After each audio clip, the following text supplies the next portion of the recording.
Well, good afternoon, everyone. I'm Stephen Liss, and I'm the Vice President of Research and Innovation at Ryerson University. We're very proud to present this event today on smart city innovation in the City of Mississauga, the final event in our three-part innovation series where we have co-hosted with the City of Mississauga. And we're very glad that you're able to join us today.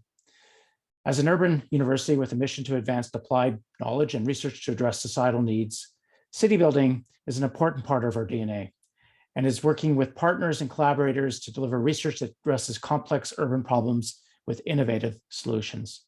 Our reputation as a city-focused university lies in our knowledge, mobilization, advocacy, outreach, and community engagement work, in addition to our research devoted to shaping healthy communities in areas ranging from sustainability to democracy to technology. In a sense, all of this is involved in what we're talking about today. Our panel includes some of our foremost experts in smart cities planning and cybersecurity. Together, our speakers will be discussing how Mississauga is using technology to support healthy communities, public safety, a connected government, and a vibrant economy.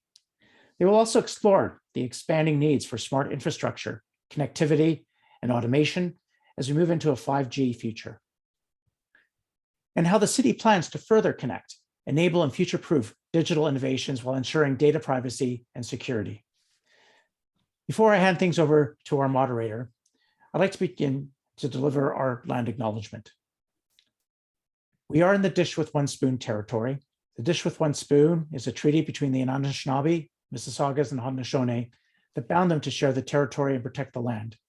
Subsequent Indigenous nations and peoples, Europeans, and all newcomers have been invited into this treaty in the spirit of peace, friendship, and respect. The land acknowledgement is an important reminder of the ongoing work with respect to truth and reconciliation, addressing historic wrongs, and charting a meaningful and collaborative path forward. As many of you know, our university is currently undergoing a renaming process to reconcile the legacy of Building Ryerson for a more inclusive future. Now, I am pleased to introduce our esteemed moderator, Dr. Richard Lachman, who directs our Zone Learning Network of Incubators and Creative Technology Strategy for the Creative School, and is an associate professor in digital media in the RTA School of Media. His current areas of research include transmedia storytelling, digital documentaries, augmented, locative, and future reality experiences, mixed realities, and collaborative design thinking. Over to you, Richard. Thanks a lot, Stephen. And hi to everyone out there listening. We have a really great panel and discussion today, but I wanted to start by reminding you, please submit your questions for the panel at any time during this conversation. We'll try to get to them as we can in the middle or at the end. There's a Q&A button on the bottom of your screen. Just submit your questions there.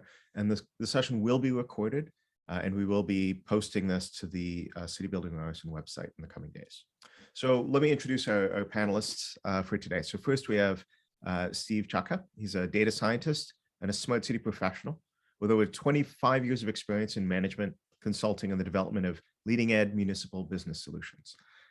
He's the smart city manager at the City of Mississauga, where he provides advice and direction to advance the strategies and actions of the Smart City Master Plan, and he leads the Smart City team in the operationalization of programs and policy development. Next up, we have Sumit Bhatia. He's the Director of Innovation and Policy at the Rogers Cybersecure Catalyst at Ryerson University, or X-University, where he heads Canada's first cybersecurity-specific business accelerator, as well as a cyber awareness and readiness program designed for small and medium businesses. He also leads the Catalyst's work with the Cybersecure Policy Exchange, dedicated to advancing effective and innovative public policy in cybersecurity and digital privacy. And next we have Dr. Pamela Robinson, who's a professional planner, and she's the director and professor in the School of Urban and Regional Planning at Ryerson University, or X-University, where her research and practice look at urban sustainability issues with a particular focus on cities and climate change, and the use of open data and civic technology to support open government transformation. So why don't we jump right into our conversation today? And as I say, we're going to start with some questions individually, and for all of you to jump in whenever you like. And also we'll throw to some of the Q&A from our listeners. But maybe let me start with Steve. So you've mentioned, and this came up in our earlier conversations, the City of Mississauga is already a smart city. It's done extensive public engagement. and it has this smart city strategy that's online for anyone to see. So can you tell me some of the ways and some of the projects that Mississauga is doing in this area of smart cities? Yeah, absolutely. So first, I just want to say thank you very much for the opportunity to be included in this speaker series. I watched the first 2 episodes and they were outstanding. So thank you. I just want to say a few things about Mississauga. So first of all, Mississauga is Canada's most connected city. Probably a lot of people don't know that. A few quick facts for you that I can just sort of list off here. Mississauga has the largest municipally owned public sector network for fiber optics in North America. We have free public Wi-Fi in over 95 city facilities and over 1,000 access points throughout our city. We have about 500 connected buses across our city. We have an advanced traffic management center. We have 800 plus connected traffic signals. We have resources for new businesses through our economic development office. And of course, we have laptop learning, or lending, I should say, through the Mississauga Library, which is helping to break down the digital divide. And of course, we have one of the first open data programs in Canada since 2010. And our open data portal is about 200 plus data sets right now, with a biannual hackathon event that attracts about 100 plus people each time. So you asked, are we a smart city? Yes, we are. This makes Mississauga a leader in the smart city space. And last year we were awarded the top 7 intelligent communities of the year by a group called the ICF. We are ISO 37122 certified as a smart city by WCCD. Our open data program ranked number 8th in all of North America, and our geospatial program ranked number 10th in North America by the Public Sector Digest.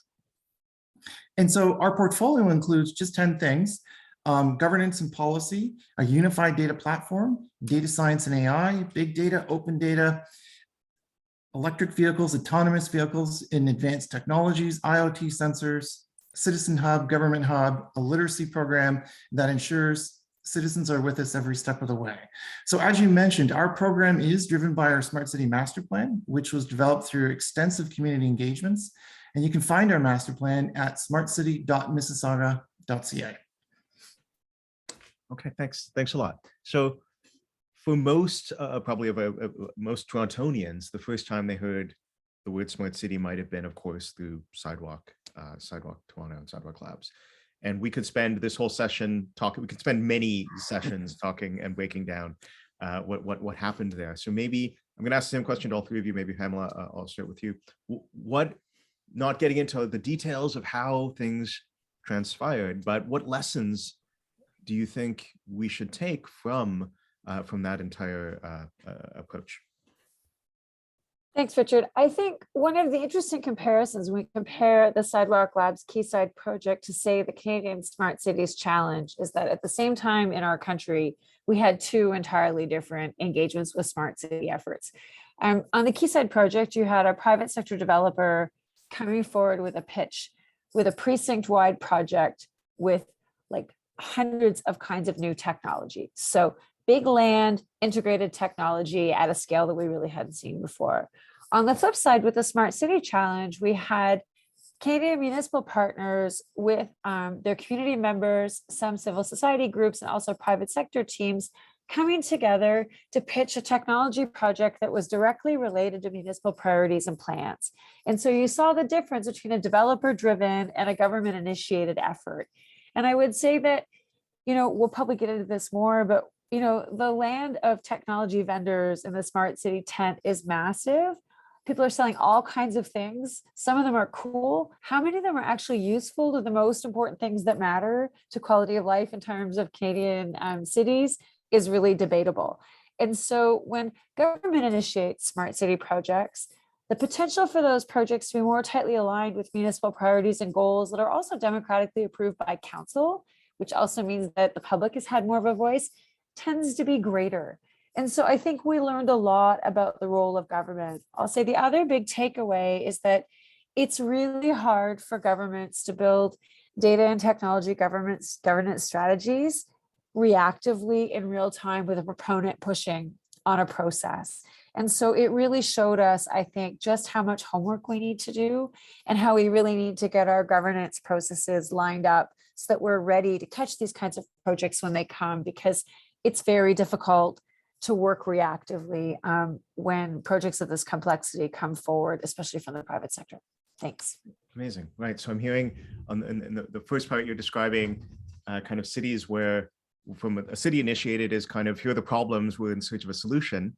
And the vendor is like, we have a solution, we're in search of profit, or we're in search of, and yeah, amazing. And then I'm also, right, that process is something that we need to do better. So Sumit, maybe what do you take from the way that Sidewalk Labs transpired? Yeah, thanks, Richard. I think Pamela made some really important points. I'll focus on three. I think number one for me is foundational to building a smart city is building a framework of trust, which requires input from very diverse stakeholders and citizens. And in fact, one of the early goals that were laid out by Alphabet and the city was how this technology and this project was going to help with inclusion. But instead, the framework that they developed and deployed was not built in a way that brought people on site.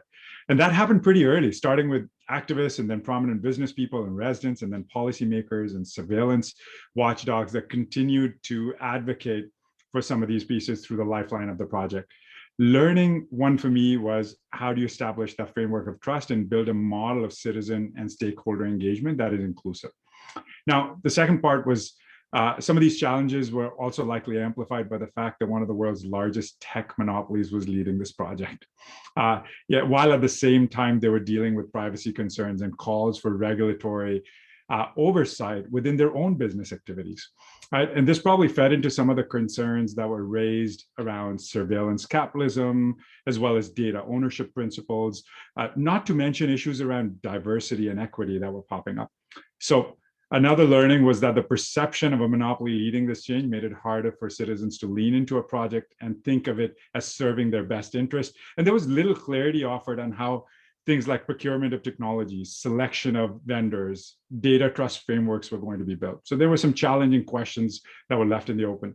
And lastly, projects like this have an opportunity to create a sense of community building, breaking barriers, create spaces that fill the current gaps that we encounter in community development and allow data to be leveraged effectively for that cause. So if we are to think about future models, I think one of the learnings is create a participatory framework that we also need to, along those frameworks, we also need to think about models of, you pointed out knowledge mobilization, education and awareness, onboarding. A city is unlike an app or a phone. You can't just say, here's a new device, figure it out. There's a capacity building that has to be a part of that discussion. So I think those three were probably some of the additional factors in addition to what Pamela mentioned. Okay, thanks. Thanks, Sumit. Steve. Yeah, sure. So some people have called Sidewalk Labs a good failure. And the reason for that is because we've learned a great deal from that particular project. So we had three sort of takeaways. The first one was citizen concerns over surveillance capitalism. That was already mentioned. The second one was the approach that was used. And again, this was mentioned. They came out with solutions and to problems that maybe didn't exist. And so we're looking at sort of flipping that around here at Mississauga. So we're actually proposing the development of smart city design guidelines. Now, these will be similar to urban design guidelines, which will include community engagement process, an understanding of the opportunities in a given neighborhood plan, and then develop standards around what necessary technology solutions should be used to help meet these opportunities. And so the third takeaway for us was really around Toronto did not have a smart city policy already in place. And so we need to ensure at Mississauga that we have the right guardrails in place as we bring digital into the physical realm. And so this is why we're developing a smart city policy for Mississauga, which will be that guardrail to protect our community and to build a true smart city of privacy. So we've learned a great deal from Sidewalk Labs project.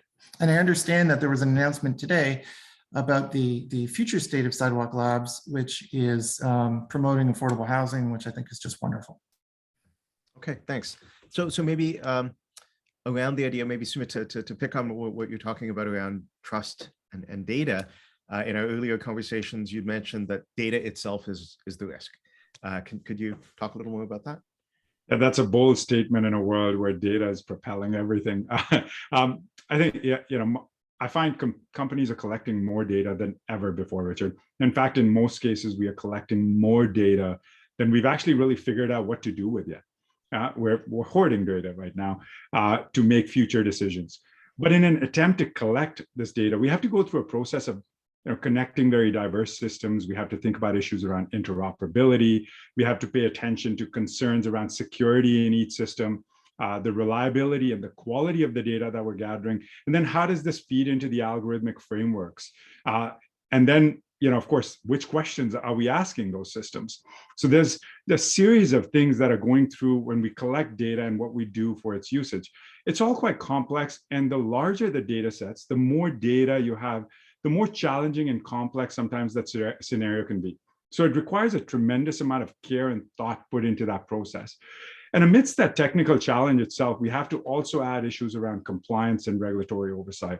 And the question around transparency, ethics, privacy. And I think one question we will have to continue to ask is, what data are we collecting? Why are we collecting it? How will it be used? Who will have access to it? And what questions and decisions are going to be driven by that data? And then make a decision that feeds into our governance framework. So when I say, data itself is a risk, I want to just point out the process associated with the data. And the current process that we've got actually creates a lot of holes and barriers to ensure that data is being used effectively. And we just have to be more thoughtful about it. So thanks, Sumit. So you're revealing this complex space around data already. But if I can maybe follow up on something we alluded to in earlier answers from everyone, we also have this relationship between a public entity, cities, public mission and goals, and vendors who have different goals. Maybe they're active in the same problem space. So some of the things that have come forward are things around security. I show my students search engines like Shodan, where you can find all of the unsecured webcams in public spaces around the world. We've had unsecured automated license plate readers with the default password of admin, password 123 put up. So security is hard and complicated. And even following on that, the goals can be different. So cities have this public mission and everything, Sumit, you're talking about the trust company, and they're also trying to solve a problem for their city. So Mississauga is trying to solve the needs for Mississauga. The vendor is trying to learn from every city and then improve their product. So they're trying to share data a little bit. They're trying to, so maybe let's ask all of you, this is getting to the world of surveillance capitalism. What's it like for a city to play in this space where companies have different interests than the people purchasing or licensing their products? Maybe Steve, if you want to start. Sure, absolutely. So surveillance capitalism is incredibly worrisome. As noted in the works of Shoshana Zuboff, an author on this subject. And Sidewalk Labs Toronto felt like it was kind of moving in that direction if you read the CCLA affidavits that were out there. But around the world, in addition to this, there's examples such as streetlights that had built-in cameras, and the citizens were being surveilled without their knowledge. And it was unclear if the city even knew that the cameras were in these streetlights. There's uses of facial recognition. And there's cases where cities have procured products where they later regretted it. And so, in addition to that, we also need to look at things like black box AI or proprietary algorithms where we don't know how decisions are actually being made on behalf of citizens. And so we need to stay away from these as best we can, especially in the public realm. I know that in Canada, there are clear autonomous decision-making directives, and around the world, the UK is leading in this space for sure. Globally, there's many examples of smart cities of surveillance, but oddly, there's none about smart cities of privacy. And so our policy, once complete, will be the first of its kind to help protect citizens against things like you mentioned, surveillance capitalism, nefarious technology, function creep, issues of bias, issues of non-fairness, and it will help to ensure good data governance is in place. But I must note, this is bigger than just Mississauga. Every level of government across Canada needs to grapple with these highly complex issues. And we need to do this together. Just imagine how difficult it would be to drive across Canada if every stop sign looked different. And so we need standards for this that are right across Canada. So Mississauga, in collaboration with the City of Hamilton, has formed a nationwide group called the Canadian Smart City Network. We've engaged with this group on our policy, and we continue to solve these issues and create a unified citizen experience across Canada. Smart city standards are critically important as we evolve into this true digital society that we're becoming, especially considering the onset of Web 3.0, blockchain, crypto, self-sovereign identity, and so on. So there's a great opportunity to improve lives of all citizens around the globe, but only if we work together to sort out these issues and to agree on a set of standards. But I'm very optimistic that we can create a better future for everybody. Okay, so I have that optimism, and I think we're also, yeah, we're going to reveal some of these questions. So if that question is kind of putting these polls of cities and the challenge with external vendors, there's also, of course, challenges within cities. And maybe, I know I'll open this up to all of you, but maybe Pamela, I'll start off if you have thoughts on this. So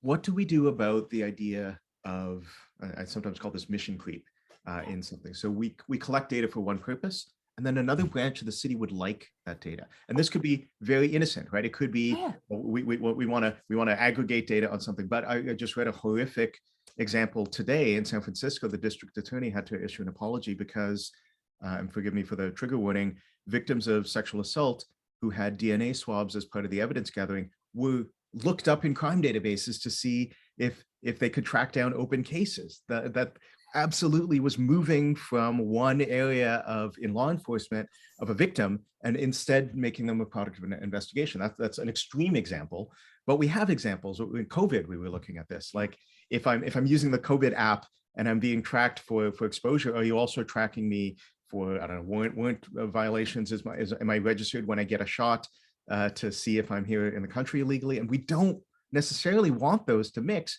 but even from the best of reasons, sometimes organizations say, well, I'm trying to do my job. Can I have that? So Pamela, do you have thoughts on how we prevent this, or what's going on?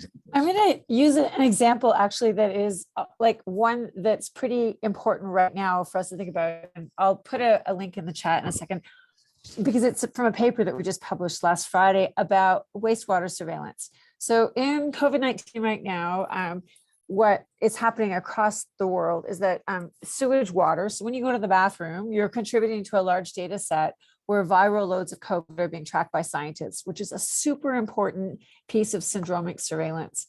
What's really interesting is that there are legal, bioethical, and civic gaps around the collection of that data. Usually when people like us, like Richard and I, do research, we have to go through the Research Ethics Board. Well, wastewater surveillance isn't considered research on people because it's dealing with human waste. And so it's considered abandoned property. And so there are all these really strange legal and bioethical loopholes. But it's really important to think about from a basic privacy point of view, because the scale at which we collect the wastewater can really make a difference. We're collecting wastewater at university residences. There's wastewater being collected in support of housing, both in terms of halfway houses, but also community-based centers for people who are street engaged without permanent housing. And so the potential for people to be identified with small samples with a specific geographic location exists. I'm not trying to say wastewater surveillance is a really important tool, but what's happening is we have this really powerful research tool without a good data governance framework wrapped around it. And it's because it comes between the cracks. And so on this question of mission creep, like there's no bad intent here. People are trying to help reduce the spread of a pandemic virus, but technology has gotten out ahead of us, again, in terms of the ways in which we're overseeing the work. And the folks who work at the municipal sewer plants, like those folks aren't trained with data ethics, right? I mean, that's not their job, right? They have other obligations to work. And so in this new environment where technology meets urban infrastructure, we're going to see all kinds of times where there's the potential to gather really impactful data exists. And the reuse of that data also exists, but we don't have good systems in place to make sure that we're doing it ethically and with a good mind towards privacy and other civil rights related issues. And so just to be clear again, wastewater surveillance is really good. We just need to do some things like letting people know what's happening would be one, right? But there's some work we have to do around data governance and data protection. I absolutely appreciate that you're using an example of when we aggregate data, it's like we pretend it could never be re-identified, and that's not always true. And right, yeah. Or people think someone's like, when we do research, we think, well, there are people who oversee research, but not all research is overseen by the people who oversee it. And so there's there's nothing, like no one has bad intent. It's just a really complicated system where innovation is unfolding in real time, in this case, in a public health emergency. And as it's unfolding, we're realizing, oh, holy smokes, we've got some other work to do so we can both get the good public health impact, but also make sure that we're doing the other data governance work we need to do. Right. Amazing. Yeah, those principles of data, of ethics don't apply, and they don't apply to companies doing this work. Anyone else? Yeah, I can jump in. So we call this function creep. And I will note this. So in Ontario, municipalities gathering personal information requires that we disclose the purpose, and we gather consent or notice before that collection takes place. And so under this law and FIPA, we cannot use data beyond its intended purpose. So there are some guardrails already in place that we have to follow as a local municipality. Of course, we're not health, so we're not doing wastewater surveillance in that particular case. I'll also note, in addition to that, Mississauga Council recently approved a data handling policy that strengthens the storage, transmission, and handling of such data. I've never seen, I will say this, I have never seen in my entire life so many data visualizations all over the world. I mean, if we look at the Johns Hopkins ESRI COVID-19 dashboard that was featured on 60 Minutes recently, they're now getting about between 3 to 5 billion interactions per day. That is phenomenal. So data is at the forefront, and I agree with Pamela on the front of we need strong data governance. So since the start of the pandemic, more and more people are recognizing the value of good data governance. At Mississauga, transparency is the key value. Recently, Council approved an open by default revision, but of course this excludes things like PII, confidential information, sensitive or restricted information. It's just public information, but we're now authorized and mandated to make sure that our municipality is open by default as a practice.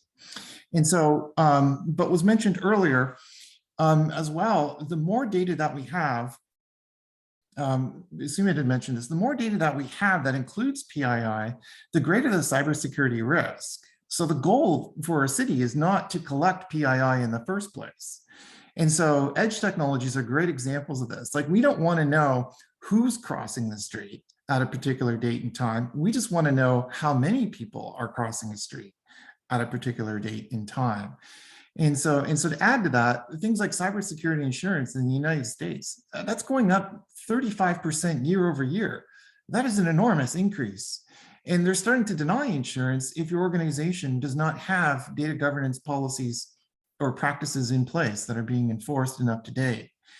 And so again, at Mississauga, we are recommending a full data governance program to mitigate against these costly risks. And when I say costly, the average cost of a data breach today in North America is about $4.2 million.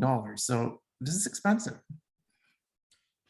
I think it's fascinating you're talking about insurance being a potential driver to good policies in these cases. Like we're seeing this, that it can be all well and good to have the moral or ethical guideline, but we're seeing more and more cases where you cannot get insured to operate in certain ways unless because that's a way to make it practical, tangible, as opposed to the vague hand-waving sense of privacy. Exactly.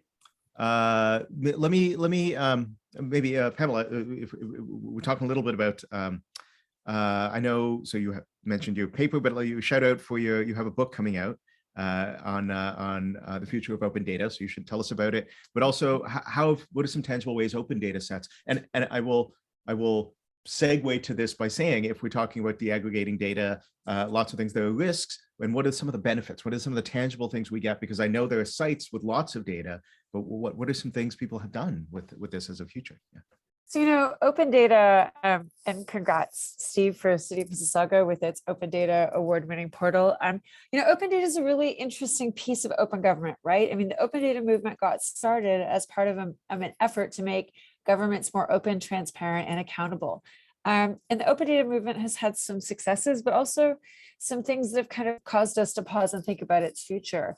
On the good side, open data is the driver of lots of apps that we regularly use. So I checked the streetcar to work this morning. I popped up Rocket Man, which is driven by an open data feed that let me figure out when to go out and hop on the streetcar. those things were innovative 10 years ago, and they're now kind of part of the fabric of our everyday lives, right? You can go on the Mississauga website and you can find out where the toboggan hills are, thanks in part to an open data feed through the open data portal. So those kinds of open data drivers are really good. Open data is also, it's really the fuel of the civic technology movement, which has had an interesting adventure, I think, during the pandemic, because before the pandemic, across North America, once a week, once every couple of weeks, people were meeting for fun to work together on things that they cared about in their communities, using open data in part as a driver of change. And so open data helps civic technology groups work together. And sometimes those civic technology groups really hone in on things that matter. And sometimes they're able to solve the problem themselves. But more importantly, when municipal staff listen to civic technology groups, those groups are providing a mirror back, perhaps on the things that cities might do in the future. So what we now know is municipal 311 reporting, where you call in and report, my garbage hasn't picked up, or there's a pothole, or there's a tree down. See Click Fix was an early app that came out of the civic technology movement to help shrink the distance between a resident's concern and action taken by City Hall. I think the tricky thing about open data, though, is that it for municipalities without robust engagement and trying to be really open and transformative, it can be a box ticking exercise. If you want to, you can put some data up on your portal and be like, hey, we're open government, we're done. So the intent piece is part of it. It's not just the act of making it open, but the ways in which you engage with it. But the other piece of open data, I think that's a little bit tricky for me in the work that I do as a planner, is that we can focus a lot on opening up more data, but we also need to think about the data we want that we can't have. And a lot of that data is collected by private sector firms. So there's this big, there's an asymmetry between the richness of the data that private sector technology platform firms have and the data we need. And the example I'll use is Airbnb data. Airbnb sits on a treasure trove of data about our cities around location and rent and kinds of opportunities for housing. They do make some of it available now, but in the earliest days, people were having to scrape that data to take it illegally to get access to it. And municipal governments really needed the data, and the private sector company had it, but municipalities couldn't get it. And so open data is important, but we can't allow ourselves to be distracted from the other data that platform technology firms are gathering that municipal governments really need to be able to address quality of life issues, whether it's housing affordability, inequality, or even things like climate change.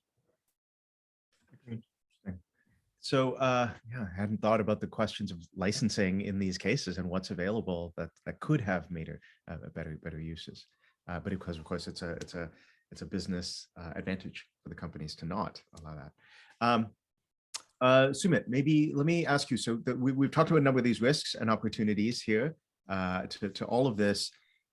All of this is constrained by policies. This is how we're going to de-risk things, by making clear. So what do we need to know and think about in terms of basic policy measures if we want to have more of this open data? We want to have more of the tracking that Pamela's describing or Steve's talking about that maybe has gone well or gone poorly. What policies would make turn one to the other? Yeah, Richard, I think I'll answer that in two parts. I think starting off, cities are built around citizens and the benefits they add to citizens' lives, right? We know that's a fundamental part of city building.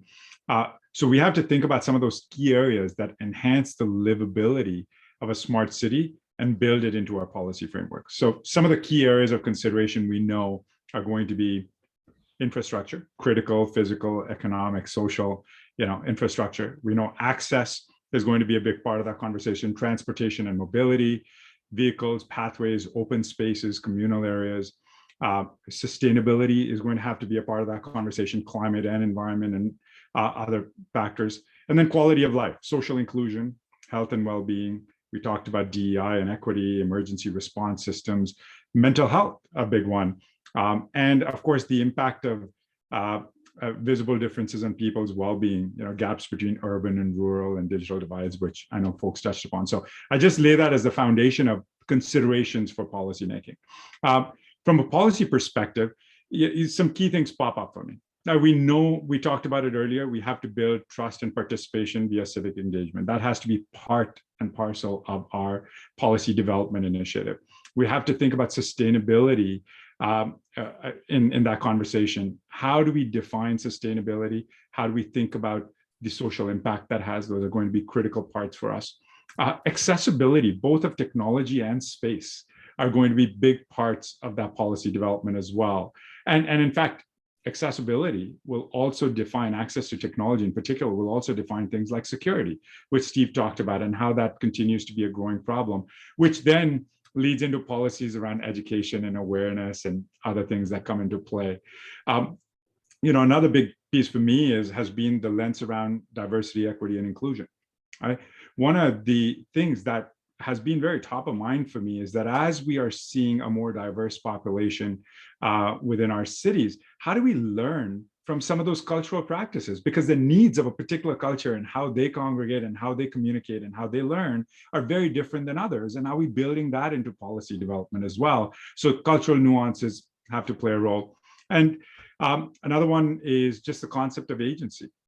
Right? How do we ensure that data allows us to maintain the agency of citizens instead of making decisions on their behalf, which means there has to be transparency, but there also has to be consent. And so that consent framework has to be built into policy development. I'd say planning for changes that exist in a city. I'm thinking, of course, of the pandemic, which you talked about. I was having a discussion yesterday that talked about how the hybrid work model has changed the way small, medium businesses operate, because small, medium businesses develop their presence around city cores.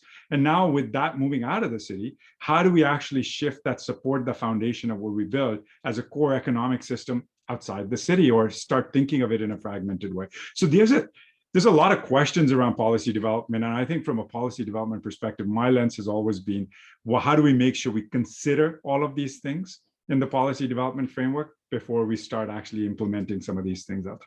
So can I ask all of you, and Sumit, you were talking about transparency and agency, and this is a question that's come up in the Q&A a couple of times. You're all experts in this, and it's a complicated thing even for experts. We are talking about agency and education among all of us as regular citizens who have full-time jobs doing something else.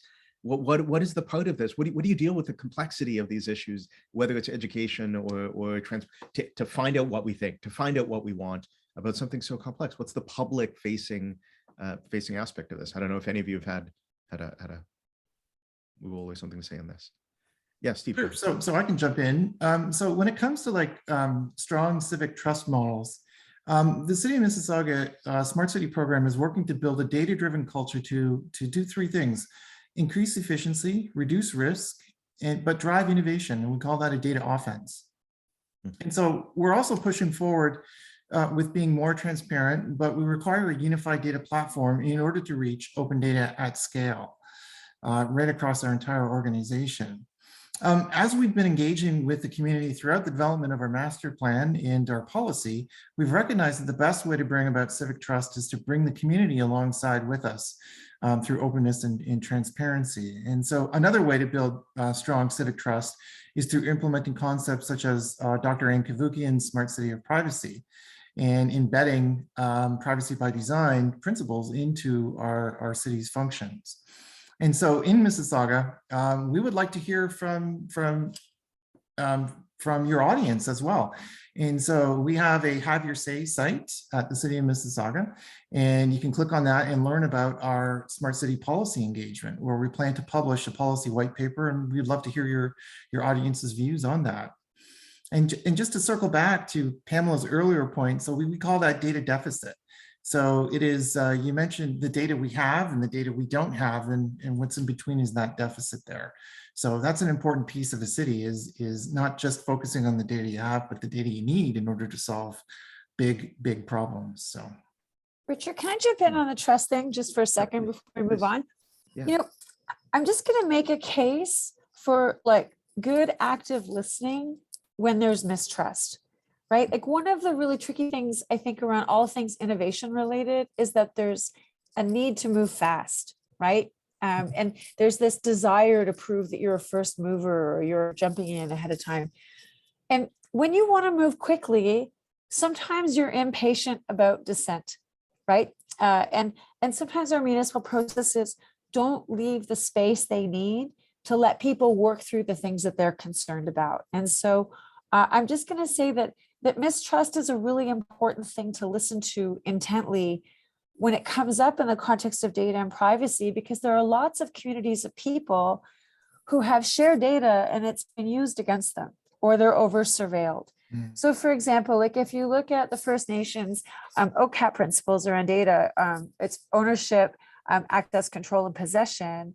First Nations, Inuit, and Métis communities across the country are taking much more of a proactive role around asserting what they're willing to participate in and what they're not willing to participate in part because how data has been used against them in the past, right?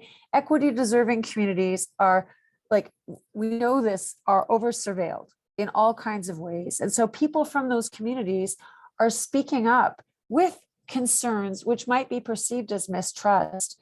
But civic officials, especially, whether it's at municipal, provincial, or federal levels, really need to listen carefully and take those concerns seriously, in part because, to Steve's earlier point, as we start to automate decision-making, if the automation comes in the form of AI in a black box, we can't see the assumptions. And so we only know when it's working negatively in a disproportionate way when those communities of people rise up and speak. And so on the trust front, it is important to be active and vigilant about building trust, but we need to be patient when people are mistrustful, because sometimes mistrust is inherited, that things have gone wrong before. And we also need to be mindful as we move ahead that if we do something that further fractures trust, we inherit that mistrust in future municipal projects to go. And so trust is a very important thing that needs attention, but it also needs time and patience. So that's my plea for, slowing down and listening and responding in thoughtful ways. That sounded like you're describing something very much outside the realm of technology, which you tend to approach the smart city conversation from.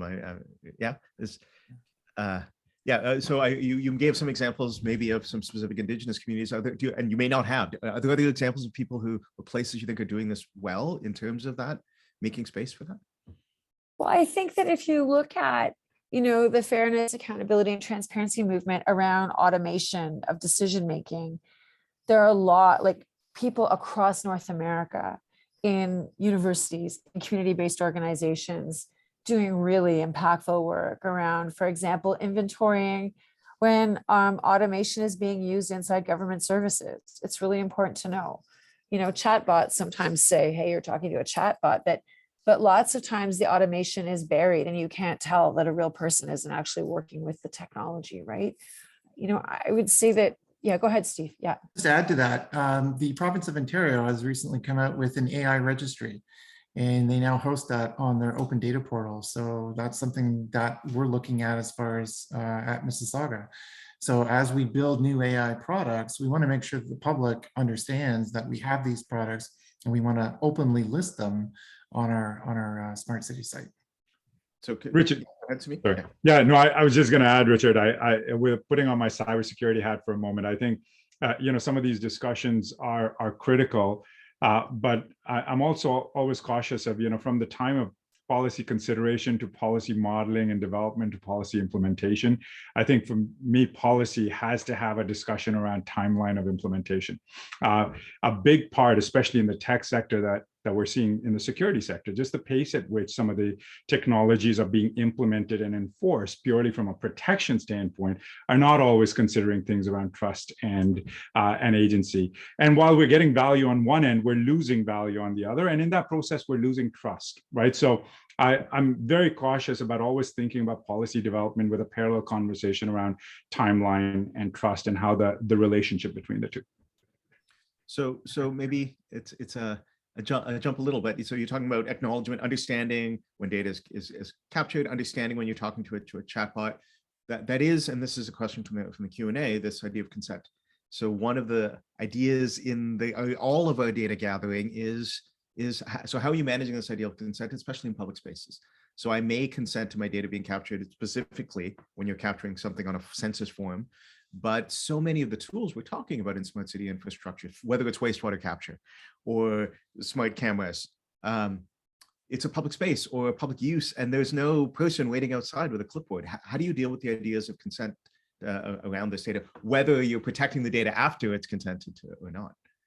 Yeah, so I can just jump in on that. So in Ontario, the Ontario Privacy Commissioner has some pretty good guidelines around the use of, say, CCTV cameras, and so that there's clear notifications that we have to make to citizens, signs that appear in front or near the cameras to notify what that's for. And there's very clear conditions under which we can use those cameras. So we can't just go and put them anywhere we want. In addition to that too, it becomes difficult, like you're saying, more modern things. So we recently rolled out some speed cameras in neighborhoods, and with somebody who's driving by, you can't ask for their consent. So there is a notification process that we use to assist with that sort of piece there. But I agree, this is getting more and more complicated as time goes on and the advancements start to come up. So this conversation we're having today, this is outstanding, and like all Canadians need to start to have these types of conversations going forward. Okay, so another question from the Q&A. So one is a question about public-private partnerships in frameworks. They're complicated, of course. They're messy. They're lots of legal teams. Pamela, you were talking about the time we take. We're not taking the time for consultation and hearing and listening. Once we get other parties involved, everything extends because of legal teams, because of messiness of these. So yeah, how are we getting into the discussions? The question is, should we go into the difficult discussions and conflicts and negotiated innovative governance frameworks for data, protecting these individuals? How do we, is this something we're able to do more of, given the maybe limitations on time of governments in power, or the need for quick responses and quick evidence to prove the budget that you were given? Yeah, does anyone have any experience with the challenges of these timeframes? Just say, like, in the municipal infrastructure front, I would say that I've seen examples in other parts of the world, like outside Ontario, where people negotiate much harder for the public good piece of the public-private partnership. So like when we're putting municipal assets into play, you negotiate hard, right? Because they're our community assets. So, if you're going to deploy municipal land, for example, you better make sure that you're getting your affordable housing return on that investment, right? Like, you hold tight, because those assets are held in public trust and public good. So I would say, like, my little preachy thing I would say in Ontario is we need to negotiate harder for the civic piece of the public-private partnership. I would agree with that. Yeah. Okay, thanks. So I hate going from a big meaningful question to one that I have sometimes on a very practical, tangible. So our civic infrastructure is renewed and refreshed when it is on a vast timescales. Right? I mean, we make things out of concrete so they last a real time. My cell phone I replace on a very different time frame. What are the challenges around getting involved in tech in our physical architecture? Right, we're building things into things that have a very different maintenance schedule, very different obsolescence schedule, a business reality from the vendors to ensure that they go obsolete more often. Yeah, does anyone have any experience on this mismatch again between our bridges, which we don't replace so often, and our smart city infrastructure in those bridges that we want strain gauges or measurement or traffic? Yeah, does anyone have to deal with? Yeah, I could just jump in. So, so the Lakeview development is a real opportunity for us. So we were lucky enough to work with the planning department to review the underground infrastructure plans that are going forward. And so essentially the goal there is to make sure that we have enough conduit, handwells, and other sort of infrastructure in place, so that later on we can make sure that the digital wiring and all of that stuff and power and can facilitate. So it's really important to be early on in that process. The trouble is, smart city is a relatively new thing across Canada, and so even like having a smart city office is a relatively new sort of initiative. And that thinking is just starting to happen, I would say, in the last 2 to 5 years or so. Maybe I'll jump in. About 2 years ago, I worked with Open North, which is an open data and open government advocacy group out of Montreal, and wrote a discussion paper about the state of good repair infrastructure budgeting refresh process applied to smart cities and technology thinking, and about how we need to align the approval and the implementation of new technology with state of good repair together. We have good thinking on ordinary infrastructure around the state of good repair. But sometimes I think on the technology side, we forget that we know how to do these things with non-digital infrastructure, right? And so there's good precedent on the hard infrastructure side that could be brought together with digital master planning, for example, because we know how to do it with other capital projects inside municipal government. So we don't have to reinvent the wheel.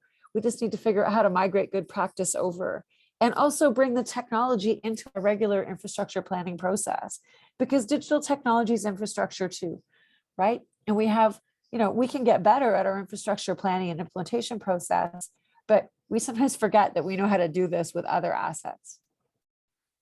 Yeah, and I will add that the in the United States, the Biden $1 trillion infrastructure plan there, they've embedded smart technology into many of those new assets that they plan to build out. So that was some smart thinking there, for sure. So maybe I can ask in the Q&A, some people are asking some of the specific questions, the big goals, we're already buying the potential. And some people are saying, what's the benefit? And maybe if I could ask to focus on maybe two of the areas with biggest impact, but maybe the scariest, healthcare, law enforcement. These are two things that connect with some of our civic infrastructure. They're also the things we have the most trouble with, certain communities being lack of trust. You want to talk about lack of trust? You want to talk about data and things being exploited in both healthcare and in law enforcement? These are challenging.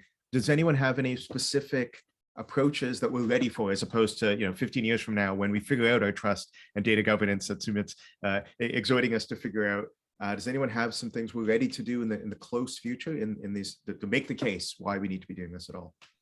I would simply ask that question back to the person and say, what do you want this smart city to become? I mean, that's the whole point of citizen engagement, is to find out from them, what are the types of opportunities that they want to get out of this? And what is the digital society that they want to be? So I'm so happy to be a part of this conversation, because it's just so critically important right now in Canada, not just Mississauga, but right across Canada, that we get this right at this moment. So, yeah.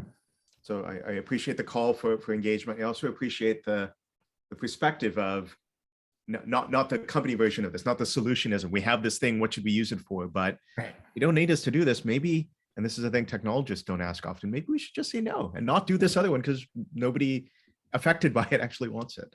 I don't know, I'm assuming you have digital other... is not required in all of these areas, right? So you don't necessarily need digital to solve a lot of these urban type problems. So yeah. I think I'll agree with Steve in that, and what you said, Richard. I think technology is not the answer to every problem that we're dealing with in community development and planning and smart cities. We've added the word smart. But smart does not equal technology. And I think that's a differentiation we have to continue to discuss and understand and really think about, how do we build a model around that. Smart can be creating more community engagement. Smart can be creating more open spaces. It can be doing better for the environment. Now, we may have certain solutions within them that depend on technology, but the general notion that a smart city is a technologically advanced city is still something that I'll say I'm personally coming to grasp with, because it seems to have become sort of a bucket statement versus a really well thought out and well planned strategy.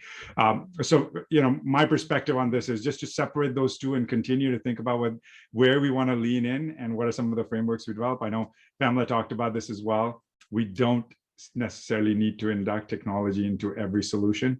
And there's some very human answers that we can come up with. And Pamela, do you have any thoughts on it?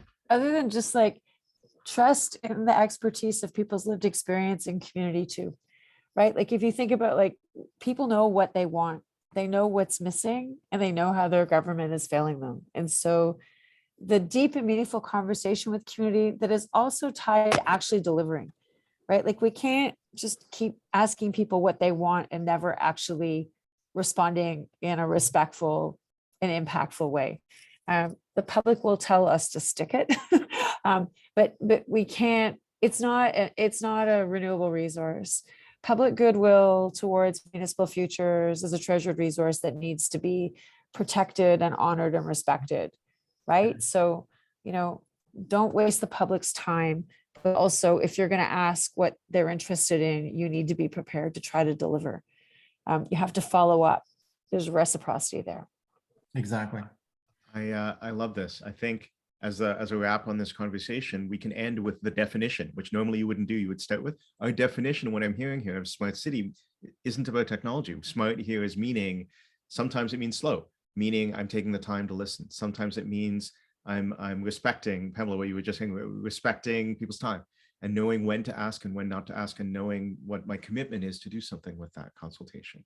I know it's about trust and building that trust over time. That's part of smart, and part of our smart can then be safe handling, respectful, responsible handling of what we choose to collect. And the technology is one tool that we happen to have because it's 2022, but that's not what the smart doesn't mean technology. It means this being smart about what we're deploying and when. Yeah, go ahead, Steve. Yeah, and I'll just add in there. I think it's about government working with business, working with citizens, academia, and using data to drive this innovation and improving the lives for everybody. I love it. I think this is great. Thanks. Okay, I want to thank our three amazing panelists for a really smart discussion. And our host, the City Building Institute. I think that's a wrap for us. I don't know if the team here has anything else that they want to put. I know there are other in the series, and as we said, the content from the video recording of this will be up on the City Building Ryerson website. Thanks again to everyone. Good luck. Thank you for having me. Thanks, folks. You have to go and do it. Okay.